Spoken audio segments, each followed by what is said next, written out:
محکمہ موسمیات نے کراچی میں کل تیز ہواؤں اور گرج چمک کے ساتھ بارش کی پیشگوئی کر دی ہے۔ ڈپٹی ڈائریکٹر میٹ آفس انجم نذیر نے مزید بتایا کہ شہر میں بارش کا دوسرا اسپیل 28 اور 29 مارچ کو بھی ہوگا۔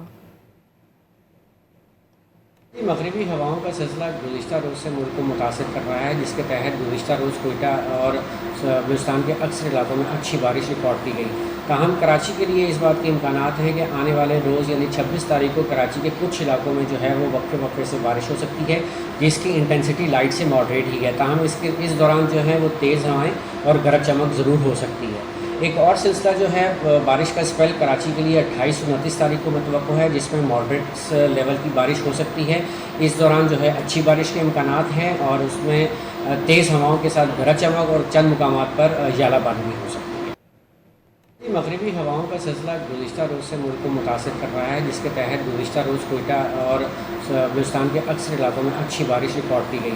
تاہم کراچی کے لیے اس بات کے امکانات ہیں کہ آنے والے روز یعنی 26 تاریخ کو کراچی کے کچھ علاقوں میں جو ہے وہ وقفے وقفے سے بارش ہو سکتی ہے، جس کی انٹینسٹی لائٹ سے ماڈریٹ ہی ہے۔ تاہم اس دوران جو ہے وہ تیز ہوائیں اور گرج چمک ضرور ہو سکتی ہے۔ ایک اور سلسلہ جو ہے بارش کا اسپیل کراچی کے لیے 28 اور 29 تاریخ کو متوقع ہے، جس میں ماڈریٹ لیول کی بارش ہو سکتی ہے۔ اس دوران جو ہے اچھی بارش کے امکانات ہیں اور اس میں تیز ہواؤں کے ساتھ گرج چمک اور چند مقامات پر ژالہ باری بھی ہو سکتی ہے۔